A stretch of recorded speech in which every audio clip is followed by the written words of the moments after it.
Hey, it's Anthony Gangi. Welcome to another episode of Tier Talk. Guys, this is a great and needed discussion today. We're going to be talking about solitary confinement. And I hate the use of that term because if you look at the definition of this term, solitary confinement, I'm going to show you one right now. Solitary confinement is the practice of isolating people in closed cells for 22 to 24 hours a day, virtually free of human contact for periods of time ranging from days to decades. Now, I'm going to tell you something right now. In the course of my 20 years of corrections, I have not seen that practiced. I have not seen it practiced at that level. So I will say, if that's the definition of solitary confinement, then the measures that we take in order to maintain some level of control of operations to mitigate the threats, that's not it. It's not solitary, because at the end of the day, I have never seen an inmate in our system forgotten about through the duration of years to decades with no human contact. Now, granted, some people may have had the experience of way back when, but I'm talking through my experience through the course of 20 years. And the problem is the changes that are occurring in the system, or the misinterpretation of the policies that we have in play, are very primitive. They're based on what people think they know of the system from 30 years ago. We have far removed from just the punitive side of what we do. We are always going to have some level of accountability, but there's always going to be an effort to rehabilitate the inmate that has been removed from population in our effort to maintain operations, yes, but also to make sure that threat is not in a position to hurt anyone or basically mess with the orderly operations of the running of a controlled facility. Russ is going to come on this dialogue. It's going to be a great discussion. We're going to talk about the evolution of solitary into where we're at now, restorative housing. And again, this hopefully will be the last dialogue we have to have on this topic, because again, we keep on bringing up the differences and where we're at today. So hopefully for the people that are watching this video, this is exactly how measures, not solitary, but how the measures to maintain a safe facility is put in play. This is truly what we call restorative housing, and there's always going to be an effort to rehabilitate that inmate that has been removed from the population so that we can figure out what the concern is, and then eventually, if we could, reintroduce that person back to GP. But real quick, guys, the show today is brought to you by American Military University. Guys, if you're looking to go to a school, get a higher level degree, seek education, please check out American Military University. They're very supportive of what we do in corrections. They're also very supportive of what we do here on Tier Talk. So again, guys, American Military University, great online college. Looking to get that degree, bring experience back into the classroom, please check out American Military University. We also have Inmate Manipulation Decoded. It's a great book. It's used for training all across the country. Please check out that book. That book is available on Amazon. The link to that is in the description. And we also have Lessons I Learned While Working in a Prison, My Journey from Officer to Administration. That's another good book, loaded with tips, a lot of bullets here, a lot of good information, about 159 something passages in this book. And it's all supported by other professionals that are in this profession that have tons of experience. So the amount of information in that book is just, guys, if you're ready to start your career, you're in the career and you're looking to move up, that's a great book to have. Trust me. All right, let me get Russ. What's up, Russ? Anthony, how's it going, sir? Good. Russ, you mind introducing yourself to our audience again? Not at all. My name's Russ Hamilton. I'm a former and retired sergeant from California Department of Corrections and Rehabilitation. I've also been a senior juvenile correctional officer here in my local home county. I currently work for a private company where we do rehabilitation and reentry work for a local probation department and a local jail where I am a case manager. So the definition I read at the very beginning of the show about solitary confinement, isolated from people, human contact. I mean, just real quick before we kind of discuss where we're at with the evolution of solitary, have you ever seen that in the course of your career in corrections where people were just tossed in a hole and forgotten about with no light, no human contact, pissing in buckets? Absolutely not. There's a standard that we go by in corrections. There's a standard that's, adhered to by state corrections, a standard that's adhered to by federal corrections, and standards all across the nation in the 35 to 3,800 jails or whatever. And so this has become a thing, in my view, that's just jargon that's thrown out there by those who are, trying to be advocates for the inmates, and kind of, in a way colluded with by the American media, who just throw that jargon out there. Oh, it's solitary confinement. It's isolation. It's this, that, or the other thing, and they never really ever want to have an actual dialogue about it. They don't want to talk about the choices that inmates make that put them there into that situation where it's not solitary confinement, but it is administrative segregation, or a secure housing unit, or restorative housing, or whatever, the tag is that we put on it. But it's not deprivation from human contact. It is not that at all. Guys, mind you, if someone poses a threat to you on the streets, they are put into the criminal justice system, correct? Whether they start off at a jail, work their way to the prison, whatever the case may be. So you have to figure that we still maintain that level of control when people continue to commit crimes within the system. We can't leave them in general population. That would be no different than someone committing a crime on the street, and we're saying, oh, it's okay, they can go right back in. I know they pose a threat, but it's okay. Let them remain out there with the public. The problem is the people that are so concerned about making these changes, they don't really know how that affects what it does to us in the prison. Now, if you went back and told them, kind of like in the same, in like the same world, trying to compare things as if it's the same world. If I told a politician, hey, I know this guy just stabbed up multiple people on the streets, but I think you should advocate for him to go right back on the streets again, that politician wouldn't get involved in that. No way, not going to do that. But then if you say, hey, this person stabbed up a few of our officers, and right now I need some help to make sure I can put this guy into some level of administrative segregation, all of a sudden the person will come out and talk about how it's detrimental to their health and all these other things in an effort to pull some political agenda against the workings of the criminal justice system. But think about how these world works. If you look at us working in a prison setting, that is our community. And we are the police of that community. And we make arrests in that community. So we would appreciate that people will look at the same things and how you navigate threats in the real world, same way we navigate threats. If a person's a threat, they have to be removed from the population.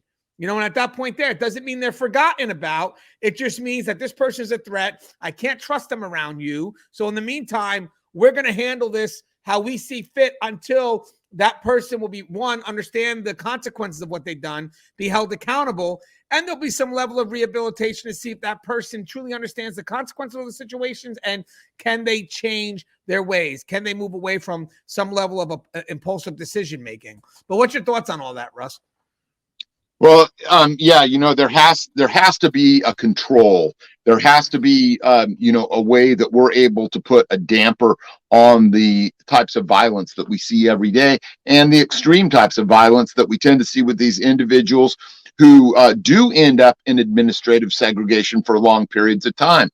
But the thing that puts them there is their conduct. It is their behavior. It is a choice that they make. They decide that they're going to stab a staff member, that they're going to hit a staff member, that they're going to stab another inmate, that they're going to be involved in criminal enterprises that have the potential to actually, destroy all of the safety and security within any given facility. So when we talk about, who are these people and why are we trying to, segregate them from the general population? It's because they present an imminent, clear, and present danger to everyone inside that facility. And that includes the officers, the sergeants, the medical technicians, the other inmates, and everyone around them. And so is it optimal for that inmate? No. It has to be optimal for us, though. We have to find a way that we can exist within the confines of that institution in order to bring all the services and things that we need to for the larger part of the population as a whole. Yeah, and guys, I want people to know something. Whether you call it isolated confinement, administrative segregation, we're not going to call it solitary. Whether you call it restrictive housing or restorative housing, again, it's really based on us taking away, yes, removing them from GP, of course, because they're a threat. But also, there's another part of that. We're taking away certain privileges in their effort to earn it back. And that's why I do really like the term restorative housing, because that really does define what the purpose is about, because we don't want hopeless inmates. I'm going to be honest with that right now. We don't want to put inmates into a hole where there's no potential for them to earn anything back. No, of course we need that. We need that to mitigate some level of control. If I have an inmate that is a threat, and all of a sudden we take away anything that could actually what they consider things that they enjoy, like a privilege that they're allowed, that it's not a need, but they're allowed to have that. Maybe watching a football game so they have a TV, or contact visits is a privilege. I'm not, hey guys, I know people are like, well, visits are right. No, contact visits are right. They're a right.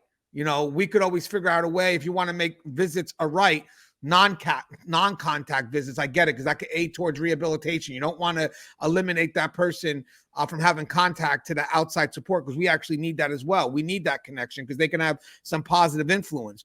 But contact visits is a right. Either way, the restorative housing, like to say restorative housing is an effort for them to earn those privileges back. So these inmates are not forgotten. These inmates are actually put in an area where we can maybe get some one-on-one with them to figure out what's going on, why are they so impulsive, and then control that within a setting until we start to trust the inmate in an effort to bring them back into GP. But for people to think, oh, well, strictly punitive, there is some punitive aspect to that. I'm not going to deny that. Because there is some level of accountability, and that kind of comes in the fact that you're losing your privileges. So there is punishment behind that. But then there's the restorative side of it all, where you're losing your privileges because you made a bad choice, but you can get it back. But you have to start doing what's correct. You have to start following what staff is telling you to do. Your pattern of non-compliance has really messed with the safety and security of this facility. And what I mean by that also, when it comes to safety and security, even if you have an inmate that may be slightly annoying, and they're not really a threat, but they're annoying, well, guess what? Our constant attention on that individual now messes up our chance to also deal with the rest of the population who's trying to move forward. And then when we start sending these inmates out, and for some people to say, well, these inmates aren't ready. Yeah, because you limited our hands when it comes to being able to help them, because you're not allowing us to mitigate the other concerns, where it's one inmate, guys, believe it or not, one inmate can easily freeze operations. Even if they're not a threat, they can constantly be annoying, which stops our momentum. Listen, guys, corrections, rehabilitation, it's all about creating momentum and keeping it moving. And the more momentum we create, the further we can go. But now imagine as you start working with a bunch of inmates, getting ready to move them forward, and they're interested, and you're correcting, you got some good momentum, and you're moving forward, and all of a sudden you get this one inmate who just is annoying and just constantly just stops the momentum.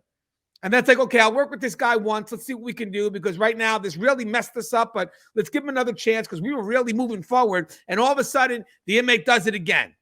And now it's like, man, I got to make a choice here, guys. I got one inmate right here that's just being so problematic. They're being extremely annoying. I mean, and I have 20 inmates that are ready to move forward. I have to get this one inmate out. I have to. Because at the end of the day, I need to focus on the 20 that are ready to move forward. But again, guys, if you don't give us a chance to even mitigate that for the inmates that are stopping that momentum of us moving in the right direction, the problem is that we will fail at moving everyone else forward because of the actions of just that one inmate. What's your thoughts on all that, Russ? Would you agree? Yeah, your point about just being annoying or disruptive is well taken. So imagine that, we compound that one particular inmate by 10 for one of these inmates that's, in administrative segregation or a secure housing unit. And that inmate, every couple of days, he decides he's going to punch a staff member, or he's going to, try and steal something from medical, or, he's going to, end up calling a shot and having another inmate stabbed out there on the yard. So, and imagine that times, 40, 50, 100, 200, depending on the size of your facility. And you're just going to decide that you're not going to segregate these individuals and that you're just going to have complete bedlam. I mean, is that what justice looks like? Is that what, good, safe, sound correctional practices look like? Of course not. And yet, time and time again, we have potentially, weak administrators, or we have politicians, or we have do-gooder advocates who don't see. It's not even the big picture; it's just kind of the medium picture. When you understand what goes on inside a prison or a jail, and what the needs are in order to conduct all of the operations there safely, effectively, and with security in mind first. You can't do anything for an inmate if that inmate is not safe. And so, there is just an element within all prisons and jails that has to be, kind of scooped out, scened out, filtered away from the rest of them, or we will never make any progress whatsoever. Yeah, I want to mention something too with the threat versus annoying. So if we have an inmate that really is the threat, they do something impulsive, and we're trying to figure out what the hell's going on. Segregated them is our pause button before we restart the game. I was like, hey guys, I can't leave this person out in population. What they did was a threat to this facility. So here's what we're going to do. We're going to move them over here. Let's keep the facility operating because we're still good at this point. Let's keep the facility operating. But at this time, let's focus this inmate here in a more controlled setting. They're not forgotten. Actually, they're tended to more because they're going to get a little bit more one-on-one, whatever it is. And all efforts will always be to reintroduce that inmate into GP. That will always be all efforts, right? Unless it's totally, it becomes a big liability. And then we have to also think about that too, because when most of the public focuses on the rights of one, we're focused on the rights of the many. So having said that, the public may be real focused on this one guy going back to GP. He's been in segregation for a year or two. What's going on? It's like, yeah, but who am I supposed to house him with? Every time you house him with somebody, he stabs them up, or he threatens to kill them. So the problem is, if I put him in GP and he does something, look at the liability on the facility. There's a huge liability on that facility because that inmate's past actions has noted that that inmate is a threat. So having said that, guys, I get that inmate back in GP, and all of a sudden he does something. I'll guarantee you, even though we made a hard effort to rehabilitate that person, and maybe they've done a lot of progress in the last 2 or 3 years, they've done good. The moment we introduce them and they do something foolish and they hurt another inmate, people don't care about those 3 years. They'll go right back to what brought them into lock the first time. So it's like the public can go either way. It's crazy. But again, how we stay consistent in this profession is we always have to look at the population as a whole. The inconsistency in correctional practices is when you truly only focus on the one.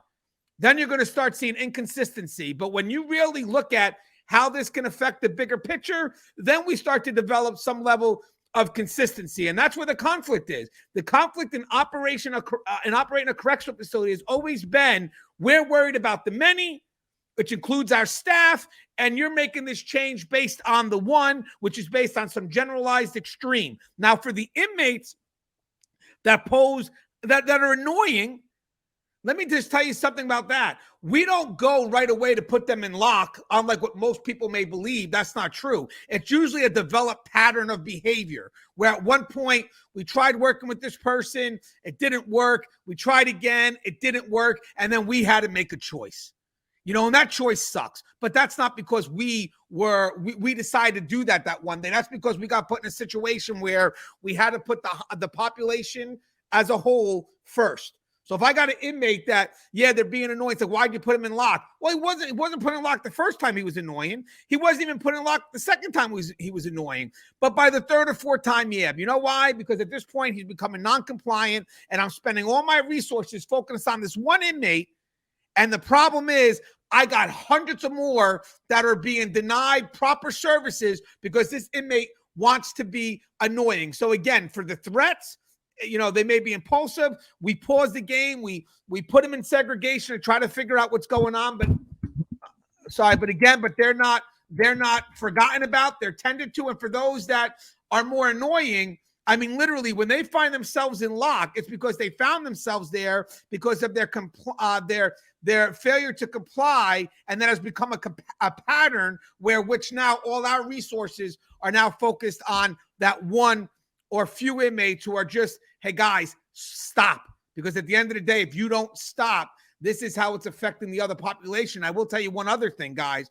For those inmates that are rather annoying, and they're not so much a threat, but they're just rather annoying, and every time they do something, it stops prison operations, maybe it's good we segregate them from the population, because guess what the population is going to want to do? They're going to want to hurt them. You know why they're going to want to hurt them? Because you took away my visits today, or I'm trying to learn and get my degree, and I can't learn anything because you're rallying up the class. Because here's the funny thing. As much as everybody wants to push programming on you because you're getting ready to be released and parole needs it, you're not ready for it. So here I am. I've been wanting to program since day one, right? As an inmate, I've been wanting to program since day one. You're being forced to program for some external incentive, and now we're conflicting because your want to program only relates to the fact that parole needs it. My want to program is because I need it.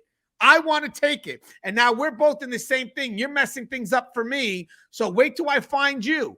Wait till you see what happens when me and you are alone. What's your thoughts? That's a lot there, Russ. Just kind of on a pedestal there. Yeah. Would you agree? There's a lot there. I think that, people maybe don't understand what it's like to have to deal with just one or two disruptions when you're doing something like feeding. The typical thing for me is first of all, I have to pull my personnel out of one area to have them come and deal with the knucklehead. Maybe I have to stop feeding altogether. Maybe I have to put my whole yard down and have 700-800 inmates out there sitting or laying down on the ground. Well, I've got one issue between an inmate and staff or the cooks in the chow hall or whatever, and then I have to make things safe. So then what happens is my guys have to go in there and handcuff this individual. Well, how do they accomplish that safely? Are they going to get in there and maybe get hurt? And then that leads to even more of a delay in the program that's going on. So over time, corrections has come up with, administrative segregation, or, we've talked about what they are all, but it is not solitary confinement, and it's not isolation. So, and it works pretty well. I mean, we have a history of being able to run institutions using this tool. So places like New York, where they want to take this tool away, please tell me how I am supposed to run my institution without that tool. Please tell me how you're going to be able to put all these inmates right, where they're all going to go along and get along and comply with whatever we tell them. Come up with something. Show me how you're going to do it without this tool. And I'll tell you right now, I don't know of anyone that can come up with it. And, I'm kind of known for my, outside the box thinking and being able to, think critically and act decisively.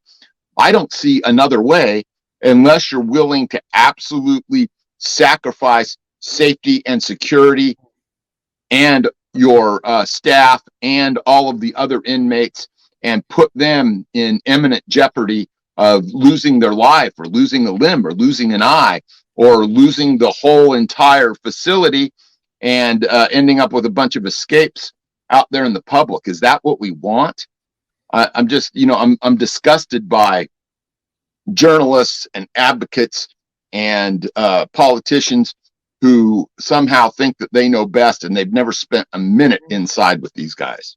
Yeah, and you know what's great about it is when they go to suggest these new ideas, they come up with this reward system. The reward system doesn't work in corrections. Corrections is managed by a loss first gain. That's 100% the best way to motivate behavior. It's not by providing a reward. It's by taking things away. And by the way, you can even look up any any psychological study on that, and they will tell you the best way to motivate behavior is not to give, but to take. Same thing we do with our children. They acted negative. Guess what? You lose out on the Nintendo today. I mean, or you go to your room, you lose out on, some chance to watch TV or whatever it is. I mean, the point is how you control someone's behavior, at least for the immediate, is going to be taking stuff away. Again, Russ, I'm sorry.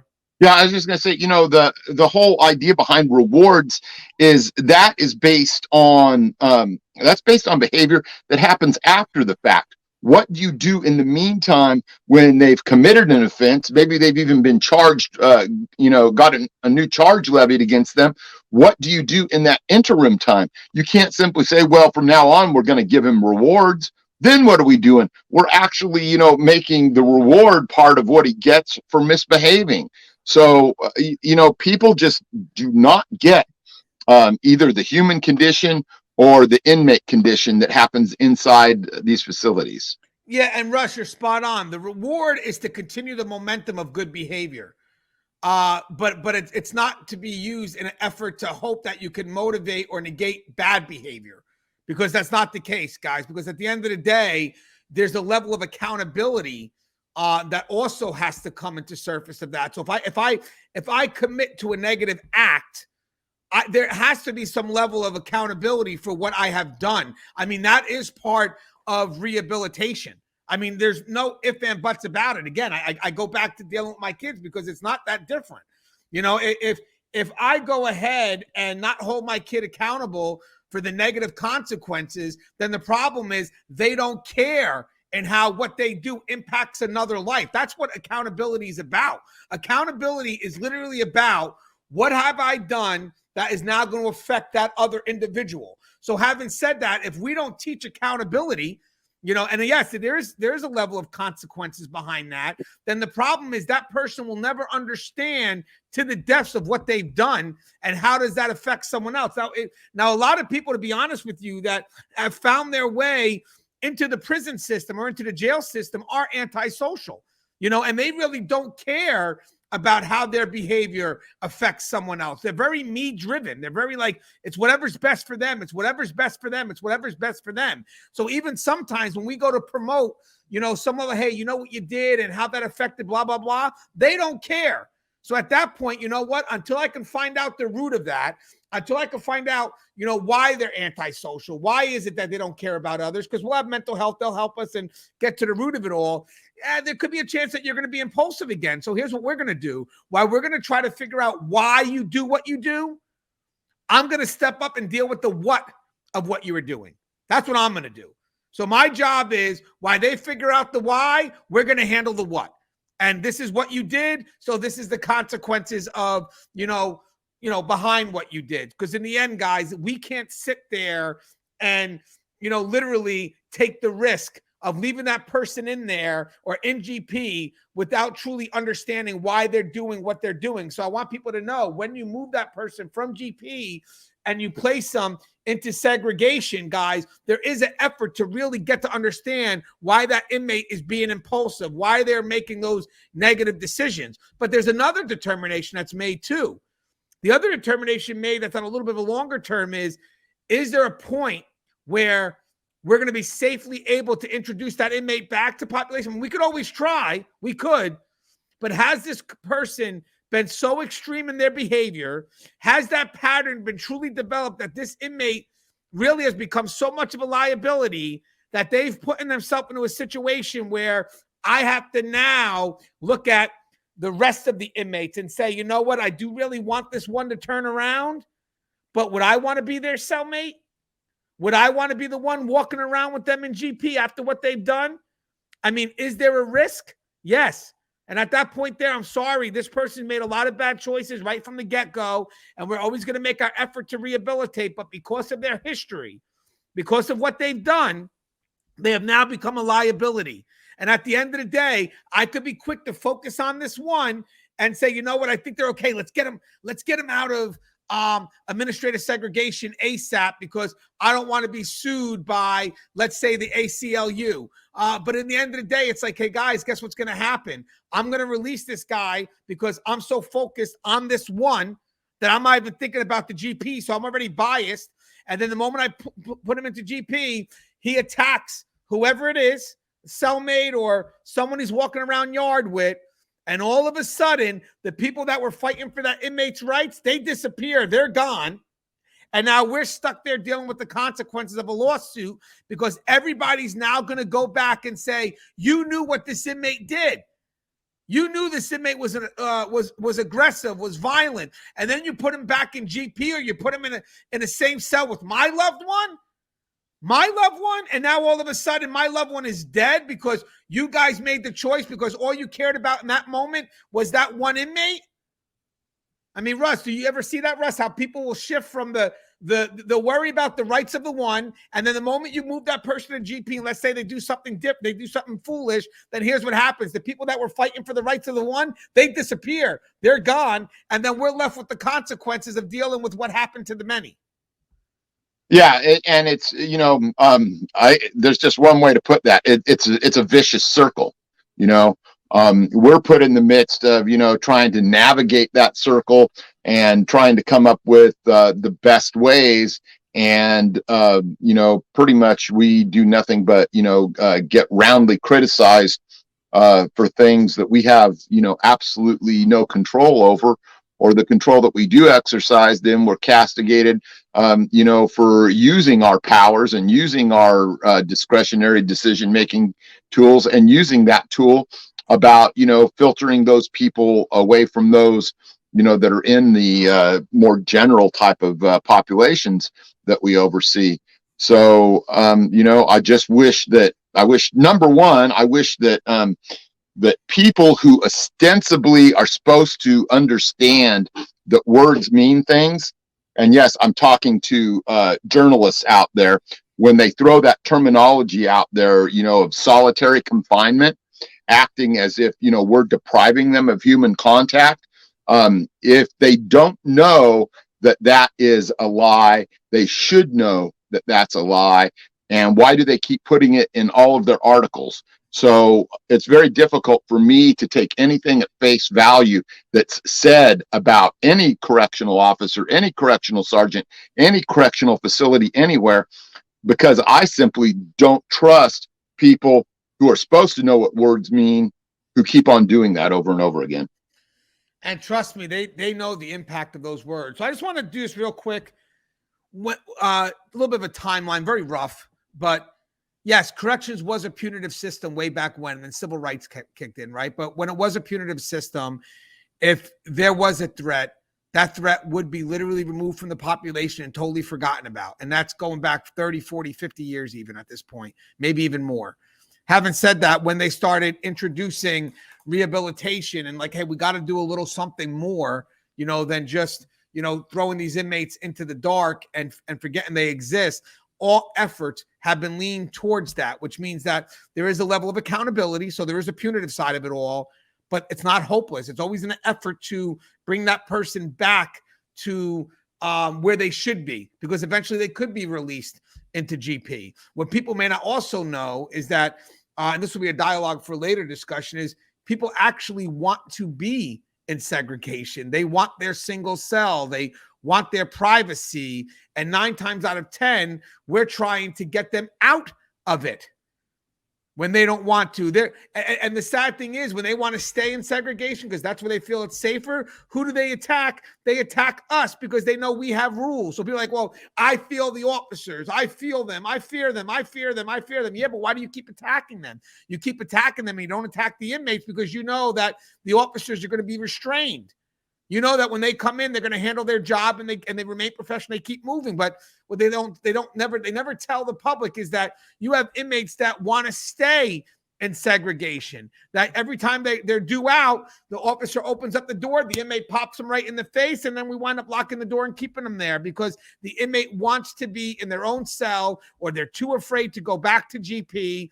And general population for them is something that they'd rather avoid throughout their whole time. And I want to add something else as we go back. So what they've done as we move forward is that we have decided that it's not strictly punitive, right? So what we do is when an inmate comes into what I like to call restorative housing, and I'll explain it. I'll explain why.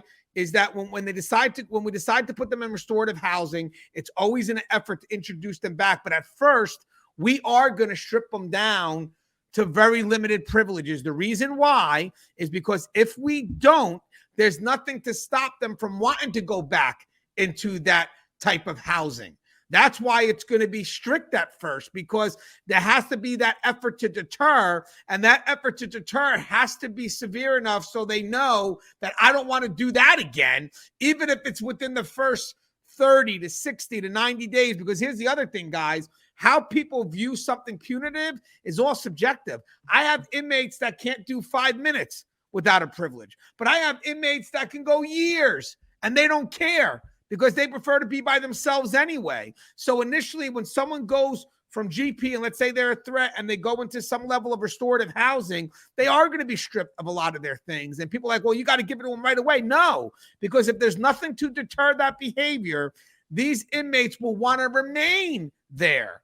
You know, they will want to remain there because at the end of the day, there's nothing that's holding them accountable. They're living life as if they were just out in GP. So having said that, in order for the officers or custody to maintain some level of control, what they do is saying, yo, you messed up. So here's what's going to happen. You're going to go to restorative housing after you're found guilty, because there will be an objective hearing here. You're not just placed there. You will go through a hearing, and you're going to lose out on these privileges. Show us you're good, show us you're willing to comply, and then will be an effort to give those privileges back to you as you move up. Now, here's the other part about that, guys. When you have an inmate that will complain that they haven't had a TV, let's say for 6 months or whatever, let's just say whatever that time frame is, 6 months, let's just say. A lot of people will blame, well, that's the system. The system took the TV away from you for 6 months. What they're not telling you is, no, the system tried to give them back the TV after 30, but the inmate was still problematic. Then they tried after 60, the inmate was still problematic. So at that point there, in order to maintain control, yes, the inmate did not have his TV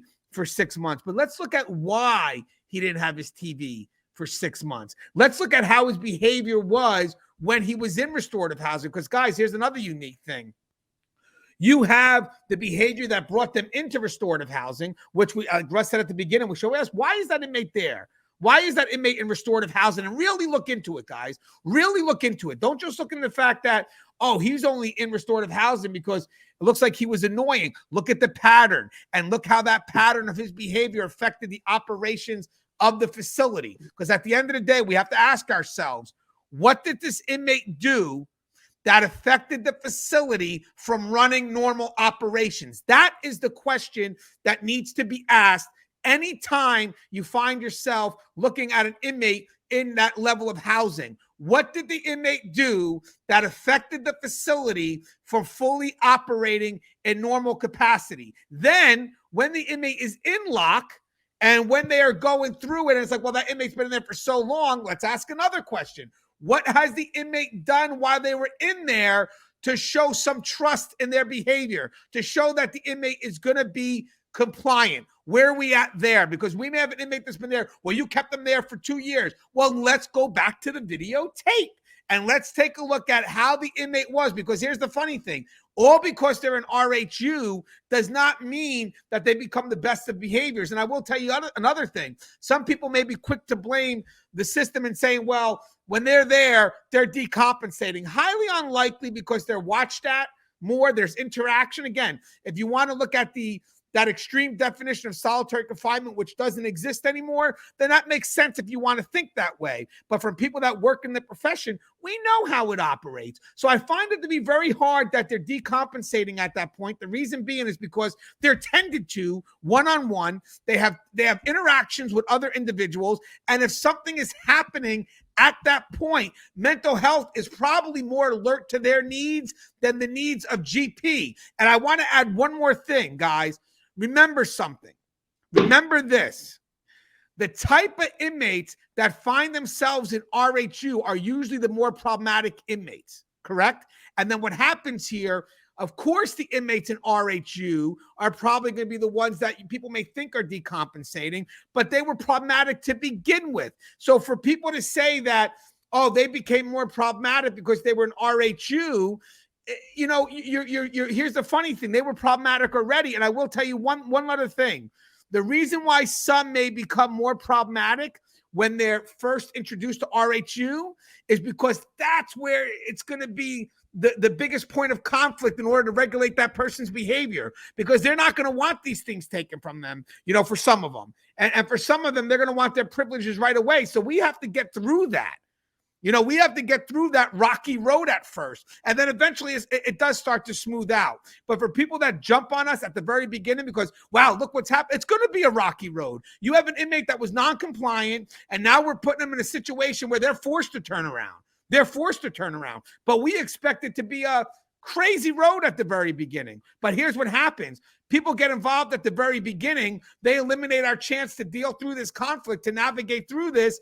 And the problem is there's never no true change, because what you did is you eased the road for this person to want to come back. I mean, there's a lot there too, Russ, but would you agree to that? Like, especially that rocky road at the beginning? Yeah, it's always a process. The thing I'll say about this that I'm sure that well, I'm not even going to dignify what I see certain journalists doing out there, but I will say this is that we have a pretty robust system of checks and balances. I as an officer, or even I as a sergeant, I couldn't just decide that a guy's going to end up in administrative segregation. Just for instance, that has to be determined by, first of all, a lieutenant, and he has to hold, a real quick impromptu type of hearing to decide, hey, we're going to hold this guy for at least 5 days. And then, his situation gets then seen by committee, and they decide whether or not. So there's due process involved. Right. And there's a format that we follow. And so if there's a potential for any, potential abuses along the way or any negligence, those are all dealt with. So these inmates that are in these situations, take it from me, they've gotten there through a process, and they may not like that process, but that process involved their choice all along the way. Yeah, and I want to add something else to that too, by the way, because Russ, you're definitely spot on. For the people on the outside looking in, I know some people will be quick to say when they're watching this, well, what about Khalif Browder? What about this? What about that? Like, listen, I can't really talk specifically of every incident of people managing this policy or this practice badly. All I can tell you is that if it was that way and they were absolutely wrong, then they should be held accountable. But that doesn't mean we affect a whole system that's working based on the bad practices of one individual or one facility. And I also want to add another note. The people that are telling you this story are only telling you half of it. They're not telling you what brought the person in there and why this person became hard to manage. So having said that, you're making these generalized extremes based on whatever is one person, let's say, or one facility. And then you're going to try to take those generalized extremes and then tell us what we're doing wrong without really taking a look at what we are doing. So now imagine if I'm a facility that's operating the correct way. Our officers are doing what's expected of them. And then all of a sudden, instead of us getting rewarded because we're doing what's correct, you take away a practice we depend on for our own safety and security. That pushes us into survival mode, because at the end of the day, everybody in corrections, no matter what department you work in, no matter if you're a volunteer, doesn't matter. Even the inmates know how important that practice is to take that inmate out of GP for the safety of other inmates. We all know how important that is. And we're all affected by a choice based on an extreme. So we come back very angry when someone decides to tell us how we're going to operate while you're sitting at home, because we're walking that. We're affected by that decision. And never once did you come to us and really get an understanding of what that is. If you want to attack one facility for doing it the wrong way, I get it. Let management get involved. Let them do that. But now our facility's been doing it correctly, and now we're getting assaulted or we're getting attacked because you decide to make a change without even knowing how it really operates. Because here's another thing. The people that are making the change, the media that's reporting it, you're not even creating the change based on what is proper operations. And even for some that do decide, oh, well, this is how it should be operated. That is how it's operated. You're not pioneering anything. You're not changing anything. You took this extreme, found some common sense in what shouldn't be done, and then went ahead and used that to say, well, this is how the system's got to operate. Well, guess what? If you would have went and did your research to the facilities that are actually doing it the right way, the ones that understand the practice and are doing it within the most humane way, that everything that you just said about the changes you were making, you're going to realize you're not a pioneer. You're not a pioneer. And then the sad thing is for the facilities that step up and say, yo, hold on. We're doing it the right way. These are the things we're taking. That person takes the other person, the politician on the outside takes the credit. Well, that was for me pushing it. No, that was for you trying to make a change on the generalized extreme of a practice that we know is not how it's applied all across the country. And then you come in to try to be this hero, and then we're all affected, because here's the sad thing, guys, behind it all.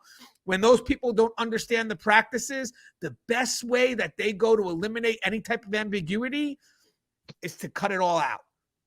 That's the safest way, because they don't want to take the time to really understand the process. They don't want to take the time to really get a deep understanding of why we do what we do. They just want to please the masses. So what do? They act on the extreme. So instead of really diving in and understanding what the concern is and really trying to address it, they just eliminate it. And at the end of the day, we can't speak our mind, so they're comfortable with that. Well, that shit's got to stop, because at the end of the day, here's what's happening. When we identify with this profession, we identify with the practices of this profession. At least I do. Systematically, I do 100%. So when you attack a practice that I know has value to this profession, has value to what I do as a correctional professional, I have to defend that. And it first starts off by saying solitary confinement doesn't exist. Russ, what's your thoughts on all that? Yeah, I'm harking back, I think, to the first few times that we actually started to discuss this, and that was the saying from the get-go that I was always saying, hey, this practice that they're alleging that we do, it doesn't happen. And but to me, it's more than just that, because then what happens is I view everything, right or wrong, but it's my viewpoint, that's kind of, colored through, well, what else am I being told about specific situations, incidents, and so forth, that, they're cherry picking certain information and they're presenting it in a certain light, and they're leaving out the totality of the circumstances. So, I've become, rather jaded in the whole thing, in that I assume from the very get-go when I hear a story that they're wrong about it. Now, sometimes what the journalists and the papers and the politicians say is correct, but I have no way of knowing that from the outset, and I think it sets us up for failure in a lot of circumstances where, even though it's failure, it's actually, we came out victorious, and no one gets to see what we do on a day-to-day basis dealing with these people in ways where we're actually able to make huge impacts on their lives, on the safety of the public, the safety of ourselves. And instead, it's just, a constant thing about they're only reporting the aircraft that crashes, not the aircraft that lands safely on a day-to-day basis. And I want, before we come to a close, I want to mention one thing, guys. Corrections doesn't really operate on an us versus them system. Like, it's not us versus the inmate population. It's not. I'm not going to say it's us and them, but it's definitely not us versus them. And as management, I would definitely tell my officers, I don't want us to see that world that way, because I don't want to see everything as a win-loss. Like, I don't want to see something beneficial going to the inmates as a loss for staff. And I don't want to see that. And even people like, well, Gangi, it sounds like you're pro-custody. Okay, I get it, and you may think if I'm pro-custody, I'm anti-inmate. You know what? Let's just say I'm custody-oriented, because at the end of the day, everything in order to run a safe and secure facility has to be filtered through custody. So if I want a safe and secured facility, and that requires these steps, but in the effort, that's to protect these inmates, how am I, even though I'm pro-custody, how am I anti-inmate when the end result is what? Safety of staff, safety of inmates. So when we have this mentality that it's us versus them, it doesn't work. And it also pushes us a little bit against the service providers. But I want the world to know something right now. Remove that bullshit stereotype that you think when we come to work as correctional professionals that we're anti-inmate. We're not. We're not. We're not anti-inmate. And again, you know, I would like you to think that you would see a partnership between what we want done for safety and security in line with what we feel is best for the needs of the inmate, not the wants. Because I'm going to tell you something, guys. We tend to move a lot when an inmate wants something, and then staff will come up and say, well, I know they may want it, but it's not doable. But we are on the same page with the needs of the inmates. The wants, sorry, we may not always be on the same page with that, because at the end of the day, wants could be very selfishly motivated. Wants could be very selfishly motivated. At the end of the day, there's a Pandora box at the end of that where we may not want to open. But the needs of the inmates, there's a partnership there between us and the people that want to make changes. But it's sad because even when the people go to make the changes, they eliminate us and they make it look like we're the bad guy, that we don't want those changes. And therefore, we're going to introduce these changes on the back end of resistance from staff. Bullshit. I call bullshit on that. I call 100% bullshit, because believe it or not, the safety of those inmates directly relate to my safety and well-being. Because at the end of the day, we're running to protect the inmates. So I don't want the inmates to be fighting. I don't want the inmates to be killing each other, because at the end of the day, we're the ones that get hurt responding to it. So at the end of the day, the people that think that they're implementing changes based on a system that's an us versus them, bullshit. Because at the end of the day, anytime you do something you feel is good for the inmate population, you feel based on that mentality that we're against it. We're telling you we're not. So the same thing happens with restorative housing. You know, we want what's best for the population. That's why that measure exists. But if you see that measure only has existed in a world that's an us versus them, then you don't see how it benefits us. You see that it's only punitive. Bullshit.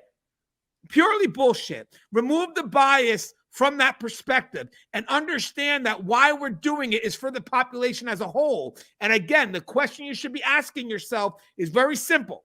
It's a very simple question, and it removes the bias. If the inmate finds himself into an area where they have to be segregated, ask yourself, why did they have to be moved, and how did it affect the population? Why are we not asking that? Because I'm going to tell you something right now. When we make a decision in-house of any inmate being moved to restorative housing, that's the question we ask ourselves. That's the question that we're debating. After we've exhausted every effort to keep that inmate into GP, and all of a sudden, we're like, hey, we can't do it anymore because we had to stop feeding inmates the other day. We had to stop running showers. We had to stop doing programming, blah, blah, blah, blah, blah, all this other stuff.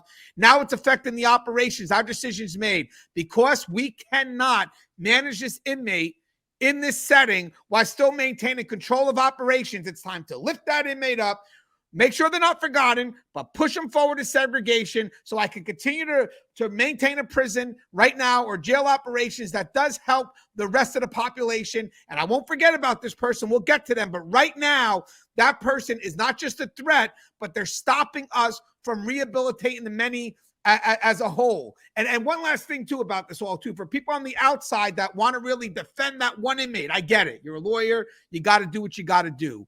But be open to the fact that that's not the only person we're concerned with. We're concerned with the rights of every other inmate. You know, the thing about moving transgenders to female facilities and a bunch of things that are happening right now. Guys, we make decisions based on how that decision is going to affect the population as a whole. All you care about maybe is your client, how that decision affects your client. And the conflict comes because I'm talking about everybody. You're talking about the one. And if you can't see that perspective because you're so biased, because you're focused on the one, then that's on you. That's not on us. And for people that have a chance to defend those higher level decisions, because here is management now saying, hey, yo, we can't do that because this is going to be the outcome for the rest of the population. You need to listen to them, because the family may call you and say, yo, my son, John Smith, has a concern. These are the things they are doing. And then legislation, whoever it is, politicians call our offices, let's say in general, all across the country, and they go defending John Smith. Never once do they ask, how is John Smith affecting the rest of the population? What is it that you can no longer do because you would leave John Smith in the population? So if you left John Smith in the population, what is it that he does that affects operations? No, you know why? Because at the end of the day, you're being told that John Smith's this angel. And we're trying to tell you that John Smith isn't. And this is what's happening. But at the end of the day, if you keep on making decisions based on the wants of one inmate, we are going to fail to meet the needs of every other inmate. Hey, Russ, anything you'd like to say? I know there's a lot there, but it is a passionate topic, Russ. It is. It is. And, here's the one thing that I would say to my brothers and sisters out there on the line is, if you have some influence, whether it's in social media or whether it's, at home or within your facility, hold people to that standard. When people start, using phrases that we know are not descriptive of what we actually do, like solitary confinement, take that as a moment to educate people. Be in there, be an advocate for our profession. What we do is very noble, very difficult, very dangerous, and well, I already said difficult. It just ain't easy. So, use that as, a chance to be able to, inform people about what it is that we really do. Second of all, what I'll say is, let's stop using that phrase, solitary confinement. Let's do things like restorative housing. I'm not necessarily one that likes to promote euphemisms, as it were, because as I say, words mean things. But in this case, it's, absolutely accurate. And it's a lot more accurate than solitary confinement. So anyway, having said all that, we just all have to keep our nose to the grindstone, try and, advocate for positive change, for the conditions that we work in, for the conditions that inmates are in. Not that we want to, go out there and make things unsafe, but there's things that we can do that will help us that also happen to help them. So anyway, that's pretty much what I've got, Anthony. And I just want to add one last thing, guys. I like what Russ said. If you're I know that we're going through a lot of concerns in this profession. I know. I'm not a fool. I refuse to be hopeless. I know things will eventually turn around if we stay fighting for it. But I do believe while we're going through this rough part, and we probably will for quite some time, there is value in this work. There is value in what we do. But one thing I will say is this. When we're out there with the public, don't be so quick to release all these negatives about this profession because they're not in a position to understand that. So anytime you say something negative, they're not in a position to understand why. It goes along with the dialogue that working in corrections sucks. And they're not understanding why. They're not understanding why you're concerned. It's not like you're negating the values. Oh, I've worked 12 overtimes. Oh, that must suck. And then it goes in, well, the whole profession sucks. They don't understand the details behind why you're upset. So what they wind up doing is you being upset because you got mandated for an extra shift turns out to be another reason why this profession sucks, why correction sucks. And it minimizes the value that's done behind the work that we do. And for people that come in, guys, and get a platform in which they're going to like, well, hey, I'm going to defend your rights. You got to watch how they do that. You got to watch when they defend your rights in an effort to defend your rights. What they do is they bastardize the profession. I don't want the profession I work for to be bastardized in the effort to defend my rights. Don't, and we're going to have a show on this one day, but don't think that those two are in line because they're not. If I came in and literally said how shitty corrections is, blah, blah, blah, blah, blah, and this field sucks, and it's a shame what they're doing to the officers, blah, blah, blah, that's not a good balanced defense. Because at the end of the day, you just rip the value from what I'm going to do. So even if I do go back into the profession, everything's hunky-dory, I'm still working in a shit profession. What you got to do is when you fight for the rights of these officers, you have to fight it on the foundation that this is a great profession. And we know what's expected of us, and we know the value behind our work, but these are the things that we're dealing with that need to be a little bit better. Do not allow anyone to defend you right? Hear me out on this because this is important. To defend you, but in their efforts, they bastardize everything you stand for. Separate the two. Separate the two. Defend me with honor, not with dishonor. That's the key.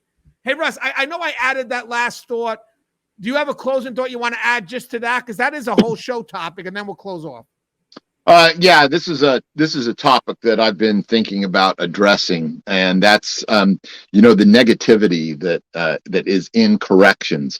There has to be a point where we're willing to take on the hard issues that we're sometimes confronted or affronted with by, let's say, administration, for instance. But that doesn't mean that we should just have this perpetual animosity or perpetual combat with everyone. We need to address the issues, but we also need to not just go in there and use throwaway terms that are so broadly generalized that we can't actually get to the meat of the matter, as it were. So I go in there each and every day and try and say how great this profession is. There's very few times that you'll see me actually go in there and try and address things from the point of this profession sucks. But most of all, it's administration, or it's the politicians. You saw me give some to some of those people a little bit today. But for the most part, I want to try and find viable solutions and not just go in there and cast aspersions and not address things specifically. You're going to see out there that there's a lot going on with people out there that they just want to lambaste everything that we do. Some people want to lambaste everything that they've done up to this point and not take pride in what they are doing.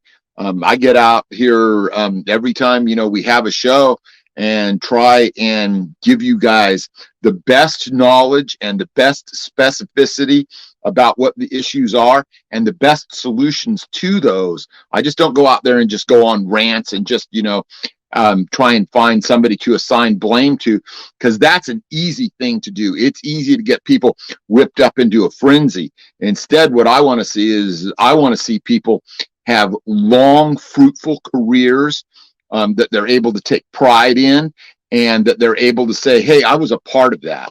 And that's what I do, because I feel like, I was a part of that.